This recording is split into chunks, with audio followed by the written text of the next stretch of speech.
નર્મદામાં unity માર્ચના આયોજનમાં સાંસદ મનસુખ વસાવાએ નામ લીધા વગર કોંગ્રેસ અને આપ પર કર્યા શાબ્દિક પ્રહાર. સરદાર પટેલની 150મી જન્મ જયંતિની ઉજવણીના ભાગરૂપે નર્મદામાં સાગબારાથી સેલંબા સુધી યુનિટી માર્ચનું આયોજન કરાયું, જેમાં મનસુખ વસાવા નામ લીધા વગર જ ચેતર વસાવા સહિત વિરોધીઓ પર વરસ્યા. તેમણે આક્ષેપ કર્યો કે વિદેશી તાકાતના આધારે કેટલાક લોકો દેશને તોડવાનો પ્રયાસ કરી રહ્યા છે. દેશમાં આટલો વિકાસ છતાં કેટલાક ટપોરીઓ અને આંધળાઓને તે દેખાતો નથી. હકીકતમાં તો તેમની બોલવાની કોઈ હેસિયત જ નથી. ગુજરાતના મંત્રીઓની કેટલાક ટપોરિયા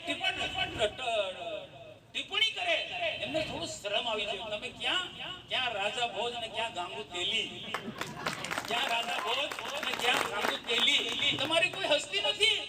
અમારા ભારત સરકારની મંત્રીઓને તમે ટીકા ટિપ્પણી કરો, તમે શું હસ્તી છે? તમે તમારી ઓકાત શું છે? આ બધા લોકો શું છે, વિદેશી તાકાતના આધારે દેશને તોડવાનો પ્રયત્ન કરે છે.